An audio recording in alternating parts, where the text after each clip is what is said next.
Most of the birds leave their nest when the purpose is fulfilled. मकसद के पूरा होने पर, पर्पस के फुलफिल होने पर पक्षी अपने घोंसलों को छोड़ करके चले जाया करते हैं. Now the question is, what was the purpose of making nest? Nest बनाने का मकसद क्या था? That was to provide a safe home to eggs and the young chicks that come out of those hatched eggs. बेटा पक्षी घोंसलों को इसलिए बनाते हैं ताकि उनके अंडों को, उनसे निकलने वाले चूजों को एक सुरक्षित सेफ घर मिल सके. जब तक कि ये चूजे यंग चिक्स इस काबिल नहीं हो जाते कि उन्हें पेरेंट्स की देखभाल की जरूरत ना पड़े.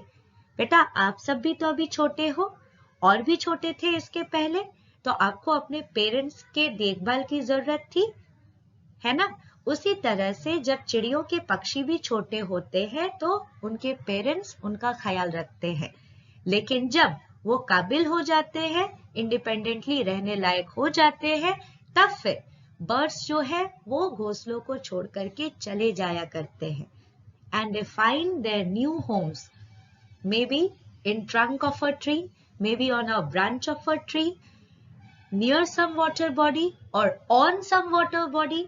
कुछ जो है वो जमीन पे रह लिया करते हैं. तो इस तरह से बेटा अब घोंसले का काम नहीं, ये घोंसले को छोड़ दिया करते हैं. और एक हम इंसान लोग हैं, अपने आप को कितने बंधनों में बांध के रखते हैं.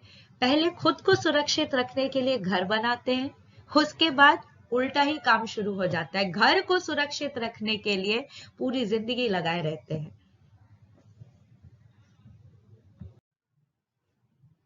Bacha party, if you ever observe feet of birds, you will find that different birds have different kinds of feet according to their needs.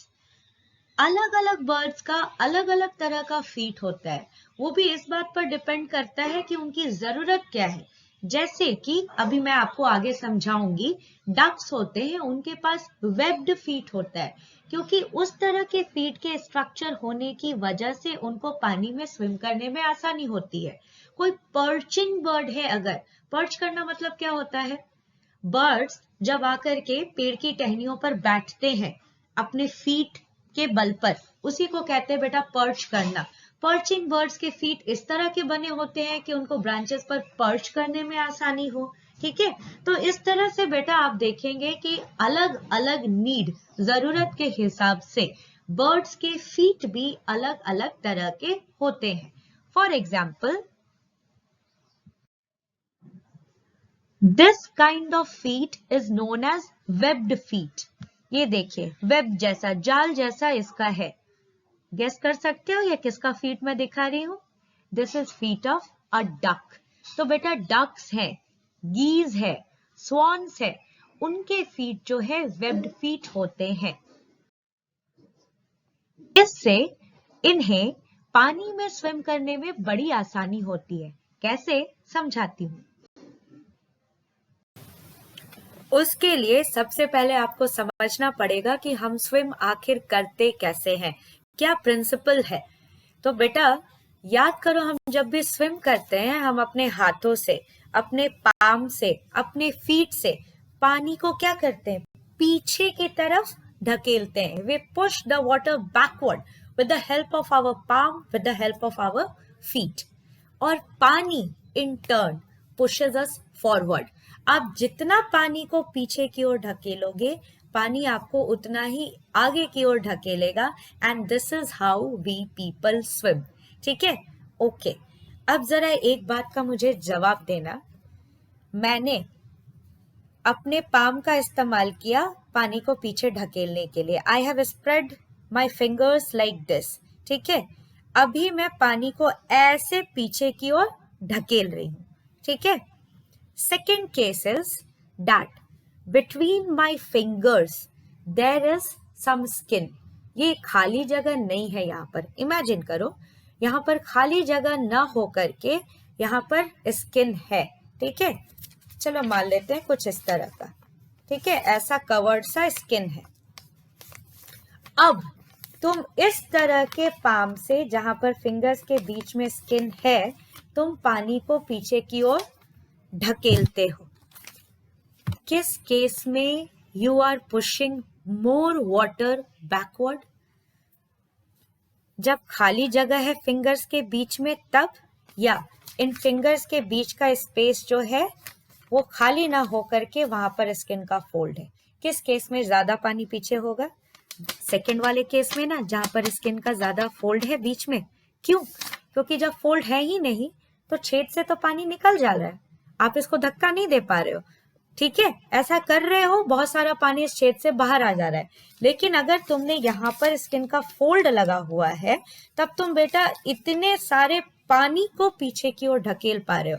अब पानी जो है इस स्पेस से बाहर नहीं आ रहा है, उल्टा वो धक्का तुम दे रहे हो उसको पीछे की तरफ। तो जितना ज्यादा धक्का उतना ज्यादा तुम आगे की तरफ मूव करोगे।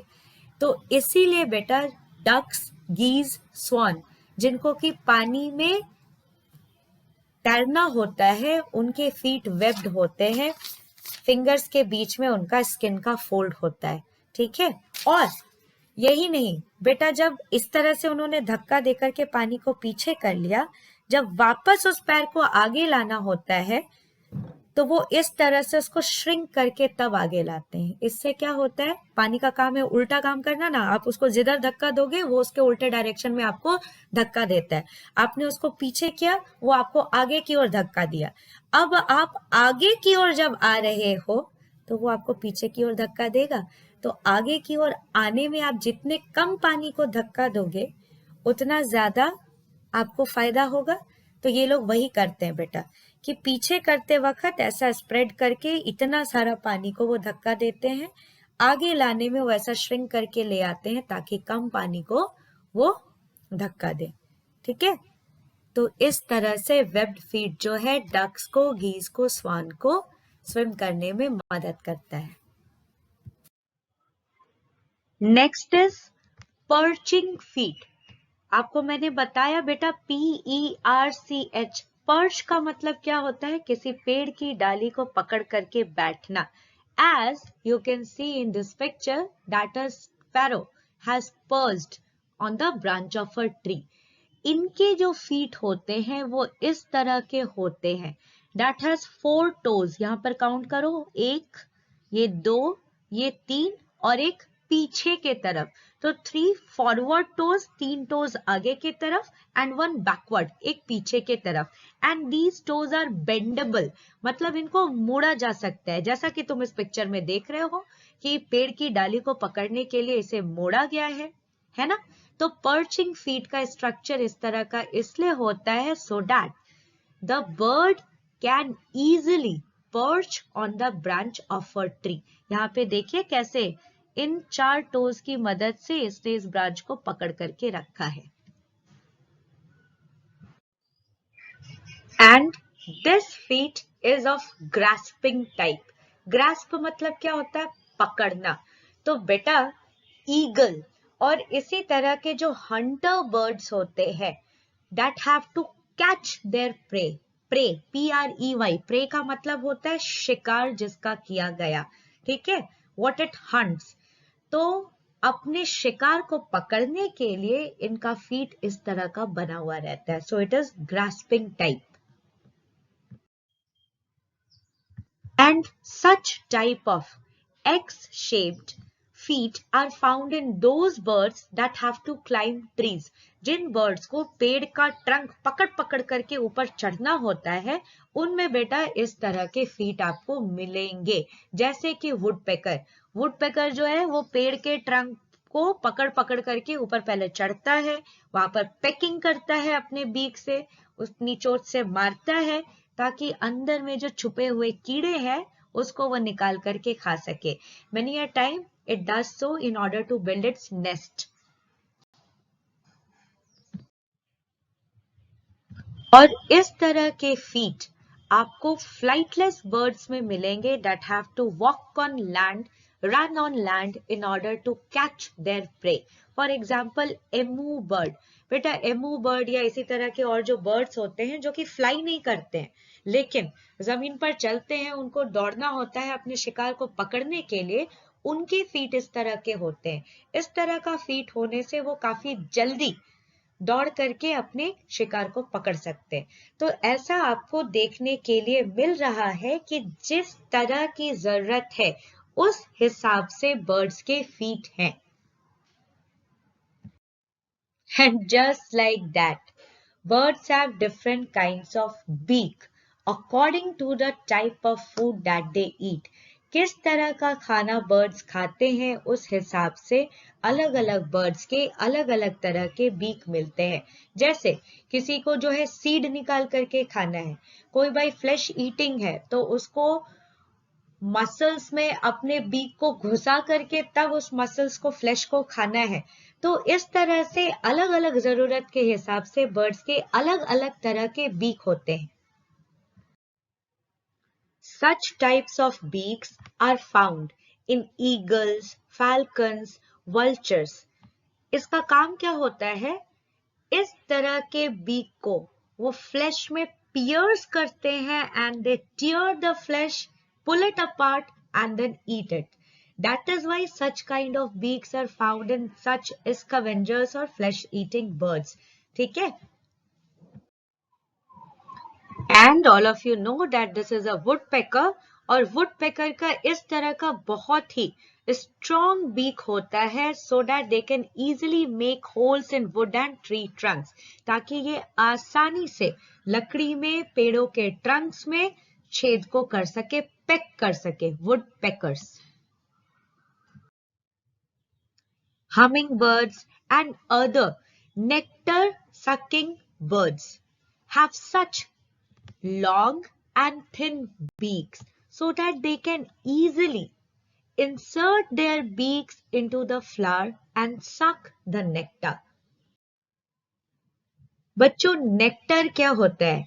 Nectar is the sweet juice that is present inside a flower. तो ऐसे बर्ड्स जो कि फ्लावर्स के अंदर मौजूद इस स्वीट जूस को सक किया करते हैं, उनके बीक्स इस तरह से लंबे और पतले होते हैं ताकि ये आसानी से अपने बीक को इंसर्ट कर सके, डाल सके इन फूलों में और जूस को सक कर सके, चूस सके। और ये है कीवी बर्ड का बीक। आपको पता है कीवी बर्ड क्या खाता है? ये मिट्टी में से, कीचड़ में से, शैलो वाटर में से, शैलो वाटर छिछला पानी, that is not very deep, जो कि बहुत गहरा ना हो, उसमें से कीड़ों को पकड़ पकड़ करके तब खाता है। तो इस तरह का बीक का स्ट्रक्चर इसकी मदद करता है मिट्टी, कीचड़, शैलो वाटर में से कीड़ों को पकड़ करके निकालने और खाने में। और इनके बीक को देखो, दिस इज गोल्डफिंच, स्पैरो। इन दोनों के बीच में क्या कॉमन है? बेटा ये बर्ड्स जो है they are seed eating birds. ये ग्रेन्स को खाया करते हैं, अनाज को खाया करते हैं, बीजों को खाया करते हैं। दोनों का बीक देखो एक जैसा है, यानी इस तरह के बीक्स उन बर्ड्स के होते हैं दैट ईट सीड्स।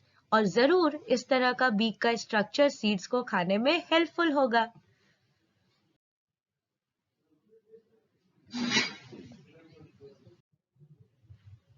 और ये है क्रो। क्रो जो है ना, it eats various kinds of food. कभी इंसेक्ट मिल गया, इंसेक्ट खा लिया, कभी इसको फ्लैश मिल गया खाने के लिए, फ्लैश खा लिया, कभी प्लांट का प्रोड्यूस खाने के लिए मिल गया, उसको खा लेता है। तो इस तरह के बीक्स जो होते हैं वो उन बर्ड्स से मिलते हैं जो कि वैरायटी ऑफ फूड्स को खाते हैं। तो इस तरह से बेटा हमने देखा कि अलग अलग खाना खाने के तरीके वाले बर्ड्स के अलग अलग तरह के बीक है।